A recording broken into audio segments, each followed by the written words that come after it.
All right, folks, we're coming to you today with another very special guest, someone that I've known for a number of years and whose opinions I respect, whose work I respect. Paul Mitchell is the owner of Redistricting Partners and a VP of Political Data Inc. If you run for office and have had an organized campaign, I don't think there's anyone in Southern California who is not familiar with political data. He's a nationally recognized bipartisan expert in a number of fields, including statistics, urban planning, econometrics. And the way we've known each other is that I met Paul on a couple of campaigns that I was working on, and Paul actually grew up in Glendale. So Paul, I want to welcome you and thank you for taking the time to join me to have a brief conversation on a couple of really important topics. How are you? I'm doing great. Thanks for having me. Awesome. So I gave your background. You grew up in Glendale. You have spent your life immersed in what some people cannot sometimes wrap their heads around, including myself, which is the intersection of statistics and politics. Tell us a little bit about what you are doing now, because I know it's a busy time with the census just ending, and also what political data provides to people. Sure. So yeah, I am in this weird space where I was like the most political person in my calculus class and the most mathy person in my political science class. So that's essentially the intersection I ended up in years later. I never knew that I would basically make a career out of being a data vendor, analyst around elections, but it does bridge two things that I just love, the math side and the election side. Right now, I'm deeply engrossed in what is the most mathy part of our elections, which is redistricting. So we're doing redistricting in a number of different municipal governments where, as an example, in your area, the city of Long Beach has a redistricting commission, just like the state has a redistricting commission. Mm-hmm. And they've hired us to do their redistricting down there and work with that commission. We're doing, I think right now, around 35 local governments, counties, cities. I mentioned Long Beach, we're doing Oakland, Berkeley, San Jose, large counties as well, a number of them up here in Northern California.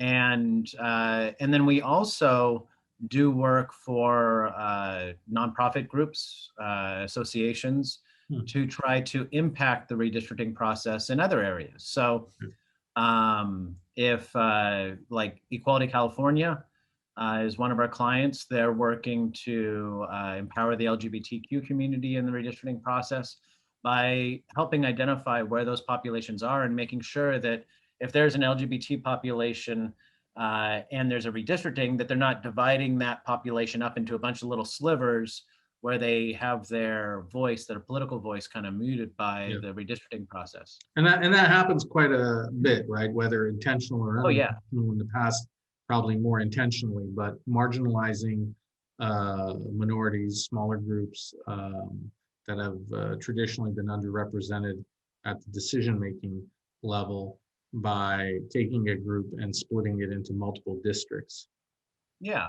So, you know, essentially that's what gerrymandering is. And a lot of people, when they hear that I work in redistricting, they immediately go to gerrymandering. They assume you're the one doing the gerrymandering. Yeah, exactly.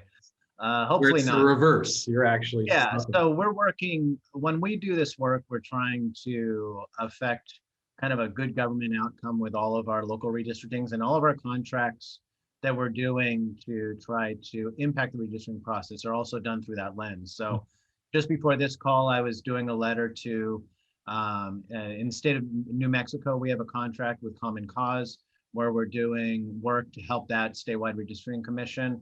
And that's an example also of working to try to make sure that good redistricting can be done. And so folks understand, like, gerrymandering, the definition of gerrymandering in the most abstract sense is contorting the redistricting process in order to achieve some kind of political gain that is kind of a hidden gain that you're trying to get, sometimes not well hidden. there's three real types of gerrymandering. The first type a lot of people think of is partisan gerrymandering, where you're drawing districts to allow more Democrats to win than should, or more Republicans to win than should. The second type is racial gerrymandering, where you're taking a population and you're trying to draw lines that make it harder for that ethnic or religious minority group to get elected. And the third kind is incumbent gerrymandering, where you're going into a redistricting and you're saying, okay, forget all the rules.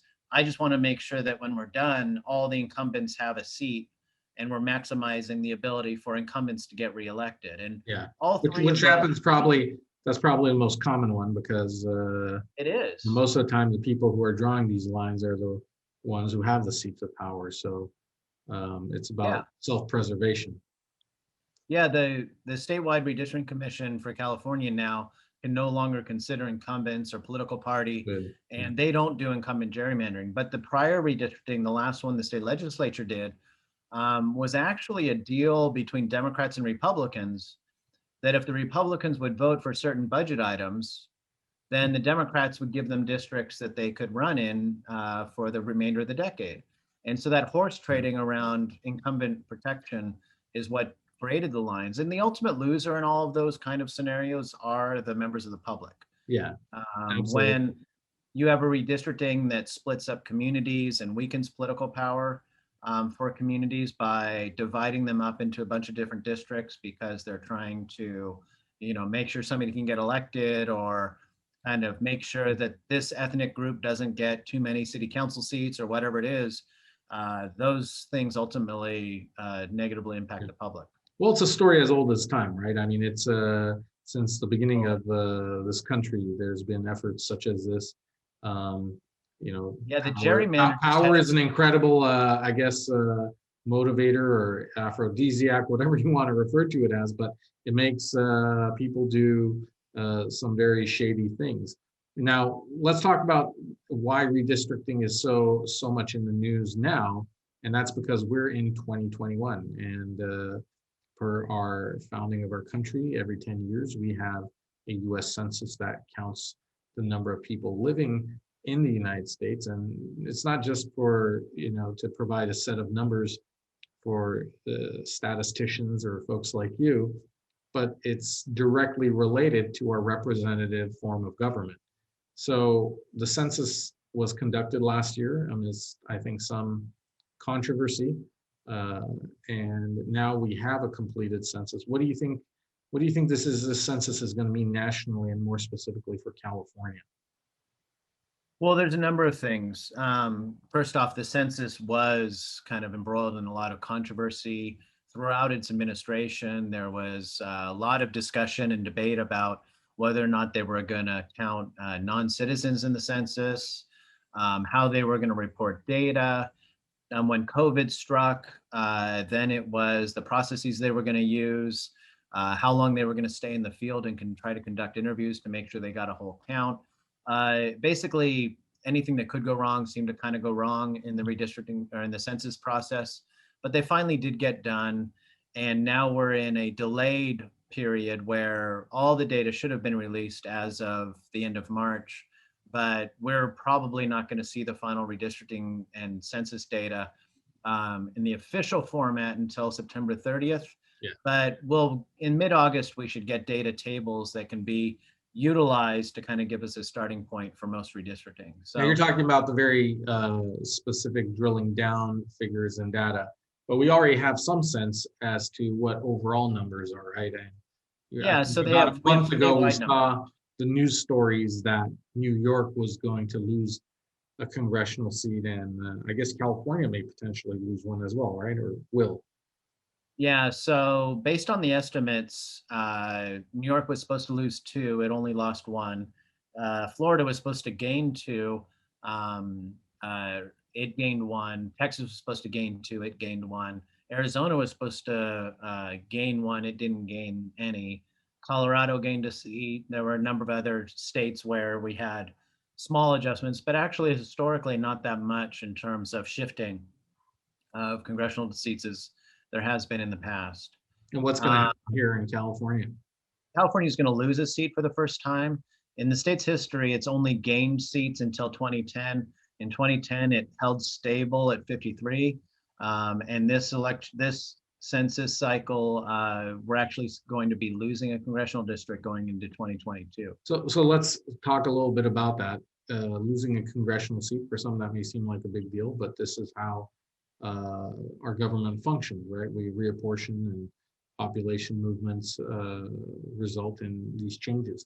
But without getting too political here or raising too many red flags, who do you think would be in danger, or what area in California do you think would be in danger of losing a seat? Is it going to be a Republican seat? Will it be a Democratic seat? What are your thoughts? So first off, we have to think about this kind of as a math problem. So we have 53 congressional districts. Now we're going to have 52, so we lose one. When you have 50 of something and you lose one, that's a 2% reduction in how many things you have. So if we're looking at the remaining 52 districts, we can think that each of those 52 districts is essentially going to have to grow by 2% in order to absorb that impact. So the thing that I'm often asked is, well, where's that district going to disappear from? But it's not really like somebody, pulls a district out of the state and moves it to Texas. It's like all the districts basically spread out a little bit more because they all have to grow by about 2%. Now, clearly at the end of the day, there's not going to be 53 members of Congress going to DC. So somewhere there will be a member of Congress who is no longer a member of Congress when it's all said and done. But it might not be as clear as, that one person in particular was the one who lost their seat. Now, when we look at estimated data, look at the Inland Empire, Riverside, San Bernardino, that area has grown in population. So all the congressional districts out there, since they've grown in population, they're overpopulated, they probably have to shrink. Now, they might have, based on a 53 district plan, had to shrink by 5% or 7% because they were overpopulated. And now they only have to reduce by, 3% or 5% or something like that. So that'll change how much they have to shrink. The LA districts, based on estimates, are underpopulated, so they already have to grow. And so if they already were having to grow by 5 or 7%, and now you're saying they have to grow at 2% more, now they have to grow by 7 to 9%, that can become a big deal when you have a dozen congressional districts all kind of slammed in together and all of them needing to grow. It's at some point going to push those districts out. Mm-hmm. So LA districts largely will be pushed out towards Orange County, Ventura, San Bernardino, Riverside, up into Santa Clarita, up towards Kern County. And so there will be this kind of push out of districts from LA County. And it's possible that at some point, we're going to see a map come out and we're going to be like, wow, this one person on the edge of LA County no longer has a seat. Now, the other thing to think about is I've had a lot of people say, okay, math guy, who's going to lose a seat? And I say, I don't know. And they say, but you're the math guy, and there's 44 Democratic congressional members, and or 42 Democratic congressional members and 11 Republican congressional members. So isn't it roughly a 4-to-1 likelihood that a Democrat would be the one that loses their seat, right? So there are some people that think that way. They think, well, if you're going to lose a seat in California, it's probably going to come from a Democrat because, they've got this super majority. The counter argument is that a lot of Democrats live in districts that are Voting Rights Act protected districts. So if you're looking in your region and say, okay, well, is Tony Cardenas going to lose his congressional seat? Well, they have to protect that Voting Rights Act protected Latino majority minority district in the San Fernando Valley. Well, what about Jimmy Gomez? Well, Jimmy Gomez is also in a majority minority protected district. So there are a number of members who are not going to be the ones that lose their seat simply because they're in districts that are protected by the Voting Rights Act and can't be drawn in ways that would significantly reduce the ability for that population to elect a candidate of choice. So who loses would probably be somebody in not a Voting Rights Act district. Beyond that, there's not really a lot that we can say about who it would be. And it's hard to pick if it's going to be a Democrat or Republican. I like the name Math Guy. I think if you're ever thinking of a persona, an It's a alter ego in a pejorative. with a You have to cape stick and with a, it. I was gonna say You with have a to say it cape and a with a mask. tone. With a cape and a mask, you can be Math Guy. Simple Yeah. data analyst by day, fighting the mathematical fight, solving problems by night. So now, with the pushing of these districts out, uh, is it safe to say that there may be some safe blue districts that may start getting tinges of purple because of the areas they may start incorporating? I mean, those areas you mentioned, when you talk about Ventura, when you talk about Orange County, certainly with population movements, we're seeing some redder places become bluer, but still, depending on how these lines are drawn, it could have different impacts. Would that be accurate? Yeah, it's hard to ascertain really what the likelihood is of how those will play out because we don't have the actual, localized data to be able to kind of figure that out. And we'll see when the commission plans do come out. But yeah, I mean, for people who are just thinking about it in the abstract sense, um, districts in and around Orange County, if they get more Orange County, sometimes that means that they get more Republican. Um, and districts that are in LA County that go out to San Bernardino Riverside, they could get more Republican or they could be in really heavily Latino portions of those counties. Yeah. So it might not be the same. And in some cases, a Democratic seat that is, being won by the Democrat by 28 points, if you say, ooh, that district seat now is going to only be won by the Democrat by 21 points, that's not really like creating enough purple there. Yeah. California has what is considered from the statewide redistricting commission to be a really competitive statewide plan compared to our previous statewide plans. We were in a situation previously where there was one flip in Congress from Republican to Democrat or Democrat to Republican in a full decade.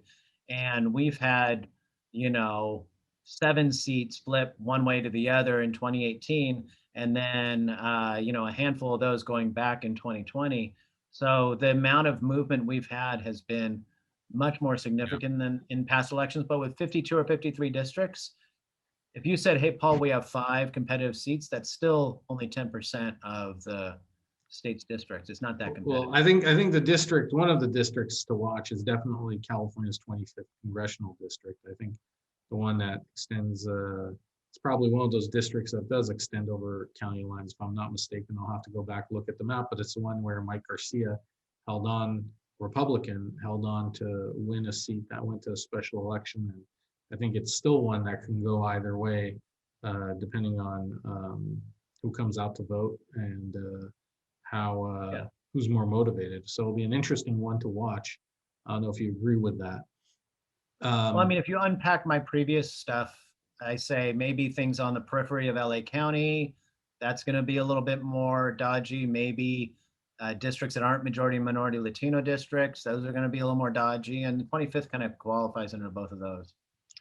So, talking about the upcoming elections and the census results, and obviously folks talked about, the news has touched upon possible delays in producing the data, but you seem to have a better idea as to when we can possibly expect the information to come out. What impact is this going to have on the upcoming recall election, which I believe has been confirmed to be moving forward, if I'm not mistaken? Although I don't think a date has been set for it quite yet, has it? No. Yeah, but what impact could this have on the recall? What impact could it have on the 2022 midterm elections? Well, the impact on the recall is probably non-existent. I mean, the recall is just kind of its own independent object out there. It could happen as late as November, but it might happen sooner. It will distract people from the redistricting process because it'll be the big political thing for a while. But and it might be a situation where the recall ends and people turn around and go, oh my God, look, they just redid all the districts. What's happening? So it could just kind of distract from the process. Yeah, The I mean, the one 2022 thing, election, the one impact I think that is induced, and not a direct impact, is just an increase in voter fatigue. Although, you know, if the election, you know, most people voting for the governor, and then they have to turn around and possibly vote for the same person, or again for that seat. It's a little strange, but yeah. certainly it wouldn't be it wouldn't be the weirdest thing that's happened in California politics necessarily. But what about the timing of the next midterm primary? Yeah, so the timing of the primary in 22 and the election cycle then, right now, the census data is coming late. That means the redistricting is starting later. State courts have given the State Redistricting Commission until December 15th to complete the redistricting process if they get the data by July 31st, which they're not. But the courts also gave them a day-by-day extension from December 15th for every day after July 31st. Yeah. So depending on when they get the data, they're going to have a deadline that will probably be December, end of December, middle January, something like that, in which they're going to have to be completed. If the data doesn't come until September 30th, their deadline wouldn't be until February 15th, which would really imperil the ability to actually hold the elections in June. But if the data is done in mid-August and the commission gets it at the end of August, beginning of September, and they can kind of come to some agreement on being done by middle January or January 7th, something like that, then it shouldn't be a problem for us to be able to turn around and have the primary election. And one thing that you were saying about the recall that I think is very interesting, it's a little bit out of my lane, so I'll be guarded in how much stock I put into this, but it looks as though the recall's gonna be, that the governor's gonna be fine in the recall. There's a very, very motivated but small population that deeply, deeply wants to recall the governor, and a much larger population that does not want to recall the governor. And it seems as though with you know, an all male statewide ballot, with a one issue ballot item, that turnout should be pretty good in that election, and the governor should be fine. And the real interesting thing, like you said, is they're going to do this and then turn around and run the same election, because you could expect that the candidates that do well in the recall are then going to be his opponents in 2022 in the actual full election for the full term. It seems as though Gavin being able to kind of ride the wave of winning the recall could really imperil anybody's chances to beat him in 2022. It could also, Gavin winning the recall could also be kind of a national message that, oh, look, Democrats are surviving the problems that they faced with COVID, the recovery of the economy, the recovery of like our businesses reopening, kids going back to school. Democrats are going to be benefiting from this, and it could actually change the narrative nationally around the 2022 election cycle, where otherwise people might say, wow, 2022 Democrats are going to pay the price. And traditionally, I mean, I think that's more or less the expectation, right? That you win the White House and then your party loses the midterms. And you have this brief window, if you have one party control of either chamber in the legislature and the White House, to get as much done as possible. But it would be interesting to see. I mean, the one thing about the House right now is the margin by which the Democrats are holding the House is kind of the slimmest I've seen in a long time. I mean, I think it's 9 seats. 9 seats is razor thin.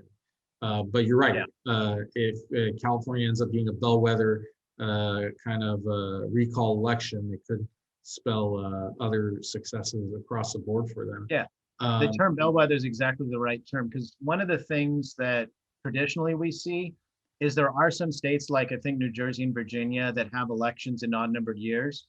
And so oftentimes the political prognosticators will look to those midterms elections and say, aha, Democrats or Republicans are doing well in those midterm elections, and that's what's going to happen in the next general election in the even-numbered year. And now this just adds one more bellwether that is a super high profile bellwether. And for the record, a election that has no campaign finance limits. So recalls have no campaign finance limits. So, a billionaire Wow. can write a, Wow. $20 million check, and you could have Gavin Newsom stop the recall ads on national television, and create an environment for Democrats where when he wins that recall, especially if he trounces the recall, where everybody's whole attitude is like, wow, Democrats are going to do better. So it's an interesting. Yeah, it's very hard to kind of figure out what the play is, what the end game is on this, but I'm sure it'll become clearer as we start moving towards that decision on election day.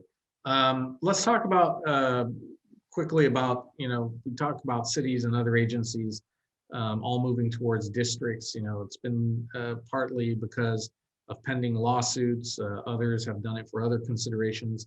I personally have advocated, I think districts or a hybrid model of districts and at-large seats is one that I've always really been drawn to. But what are the advantages and disadvantages of having districts? I want to get your take on it. What are your thoughts on this, Paul? So first up, I think it's important to know the kind of backstory on districts. So in California, in the progressive era, when a lot of these cities were being established, they made a calculated decision that they wanted to have at-large election systems. And at-large election systems were seen as preferable by kind of the do-gooders in policy, in the political world, where they said, look, we don't want to have kind of Chicago-style ward bosses, where in a districted election system, like the union boss or the political boss in a town could be in one little district. He or she could control the 400 or 600 votes that are really key to winning that election. And when they win that election, then they can have patronage and jobs for people and all this other insidery stuff, and this perpetuation of kind of the ward boss kind of structure that comes when you have small districts where some subgroup can really affect the outcome of an election and then kind of control the political levers of power. Now, that was one reason why, at least a do-gooder reason why, in California we have a lot of at-large elections, where now in a citywide election or a countywide election or a school board district-wide election, it's really hard for one individual or one group to have that much control over the election system, and that little subgroup of a community can't set up or establish that kind of ward boss structure that was seen as the enemy. Now, fast forwarding to 2020 or 2010 or 2000, we see that the at-large election system continues to have that effect, but it's who it's having that effect on now has changed. There aren't in cities around California, little scheming ward bosses that want to control elections and give out political patronage and jobs to their family members. But there are minority communities that in a lot of cities have either been segregated purposefully or just by culturally into different parts of a community. So you can look at a place like Pasadena and you can say, oh, in Northwest Pasadena, there's a heavy African-American population. And over here, there's a heavy Latino population. And down here, there's a heavy LGBT population. And it's true throughout the region. Even the Armenian population in Pasadena is pretty geographically centered. Yeah. And so the thing that neutered political power for ward bosses now is having the effect of neutering political power for ethnic minorities. That becomes a problem with the Voting Rights Act. And California created a very liberal interpretation and their own version of the Voting Rights Act that deals with at-large elections and said, look, if you have racially polarized voting, where the minority population is voting for certain candidates, but because of the at-large election structure, their candidates don't win, then you need to switch to a districted election system where districts can be drawn around each of the communities of interest, and those communities of interest can help affect the outcomes of elections and create fairer elections that are more representative. And throughout the state, we've seen a lot of these changes, and it's been, in my mind, very, very positive for most local governments as they do that transition. So you can look at, an area like whether it's West Covina, Anaheim, Whittier, up here in Northern California, there's a handful of areas that have gone to these district elections and had elections where now you have people getting elected from a part of town where they weren't successful in the past, and communities being represented on these city council, school boards. Even San Mateo County supervisors had to go to districts that weren't represented in the same way. And I don't want to get too into Glendale, so I'm trying to use other geographic examples, but I'm happy to talk about Glendale in that context as well. Yeah, well, we know that Glendale has had issues of racially or ethnically polarized voting. It's I think been part of the narrative. Recently, I was listening to the Improvement Association podcast on Serial, or by Serial. I don't know if you've had a chance, but it was talking about African American voters in North Carolina, in particularly that one congressional seat where the election results were overturned, and the tactics the people were accusing of either side. And I'll tell you, and you would appreciate, because listening to it was like a flashback to Glendale politics about 15, 20 years ago. And we're still feeling some of the ripple effects of it. However, talking about districts, and you and I have had a chance to talk about this bit at conferences. What do you say to the person who may look at districting and say, look, you're trading off one type of diversity or empowerment for another? How do we assume the will or the intent of a voting group? Because, for instance, let's say you have a woman candidate on the council, and a woman voter, female voters may feel that they are a more appropriate voice for representation. You go to districts, and one female candidate, for instance, is replaced by a male minority candidate, which can happen. One can make the claim that you've lost a little bit of gender equity or diversity on that council.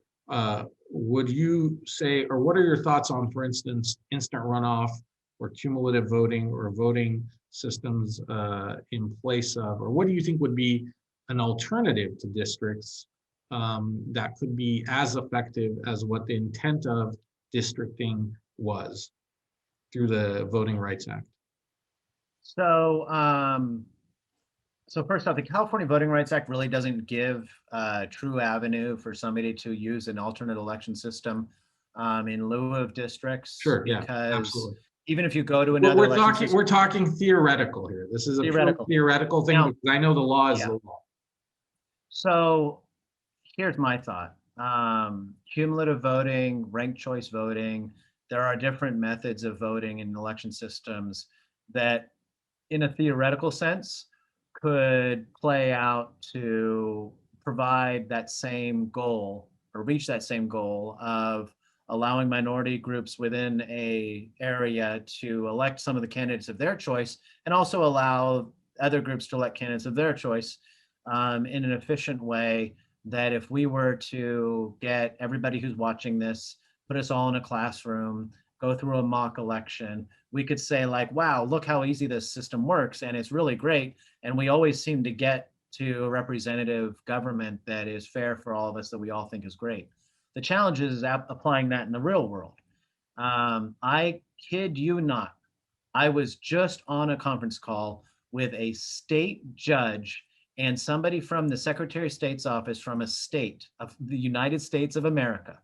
And in that conversation, they were talking about their elections that have ranked choice voting, and they were trying to describe it to each other and discuss how it worked, and they couldn't do it. And it was a member of staff for the Secretary of State and a state judge. Yeah. So if people at that level in a state that actually is using ranked choice voting can't even agree on like how it works, then there's a problem in terms of being able to make this a well-functioning system for normal voters. Sure. And my fear is that transition to the ideal could have a major consequence in simply having a system that's more True. confusing for people. I don't disagree, although I do think, it's worth trying new things. Fortune will favor the bold. As you know, I worked on a bill with Anthony Portantino to reverse the order of the ballots here, in at least on a test pilot project, test pilot condition in Southern California, to put local races at the front of the ballot versus sticking them at the back of the ballot. I kid you not, I knew about that when it happened, but then COVID struck and I never heard a darn thing about it. So how did that actually pan out? Well, obviously, I've since transitioned to council from city clerk, so I haven't had a chance to look at the numbers, but from an anecdotal perspective, I can tell you that having local races at the front of the ballot has caused an increase. It's hard to say how much of an increase that is, because when the law changing and local races being joined to statewide races, you were already going to have a bump. The question is how much of a bump. Some research has shown that the ballot order, or where you are, ballot sequence, could account for anywhere between 3 to 7, up to 7% of a vote difference. And we all know that the deeper you go into the ballot, as soon as you get to the judges, your eyes start glazing over. No offense to anyone who has run for judge before, but it becomes harder. For me, it's when it gets to city clerk, then I stop paying. The most important. But I'm kidding. I want to thank you for your time, Paul. I know that we've taken up a lot of it, and there's so much more to discuss. Hopefully we'll get a chance to chat with you again. This hopefully has provided some insight to the folks that'll bother to listen to the entire thing, and won't be too bored by the math guy and now the council guy having this discussion. But it is important for folks to understand, how government works, why it sometimes doesn't work, and most importantly, what we can do as citizens to make it work the way we want it to, including through the processes that have been put in place for citizens to be able to manage themselves and create a functioning system. I did want to ask you if you have anything else you wanted to add, and then I'm going to add a few more things about your bio that I forgot to mention. I think it's important for folks to know. So anything else you wanted to add? I just give a shout out to my Fremont friends and my Rosemont friends and my CV friends. Go Falcons!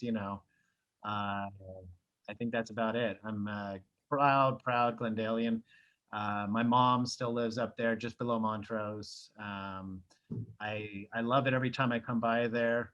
The best. Where's your favorite place to eat in Glendale when you're in town? The best restaurant on planet Earth, La Cabanita. La Cabanita. I love their tortillas. I think La Cabanita are amazing. The sopa de elote is amazing. When I was a kid, we used to go there, and it was just the 50s diners seats. It was just like a shotgun setup. And one of the women who worked at the restaurant would make the tortillas and then play guitar and then go back to making tortillas. And I grew up on that. When we did the campaign for Jack Scott back in the day for state senate, I lived off of their stuffed peppers, which are amazing. Yeah. And I just every time I'm in town, I go to La Cabanita. The best chips in town, the best red salsa in town. Love La Cabanita. All right. Well, next time you're in town, we'll either meet up there, or maybe we'll take you to Zonku Chicken, which is Zonku is famous. Yeah.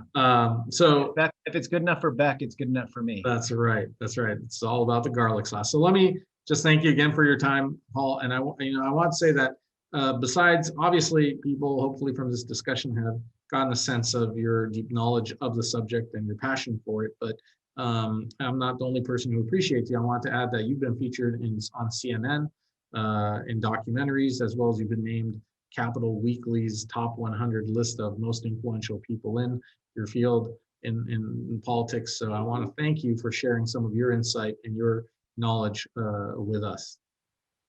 Thanks. And that top 100 it's an honor, but it's also important to note that every time I've been on Capital Weekly's top 100, my wife has been higher than me. So that's the most important thing. Got to keep that in that order straight. Cool. All right. Well, thank you very much, Paul. Thank you very much. Take care. Bye-bye.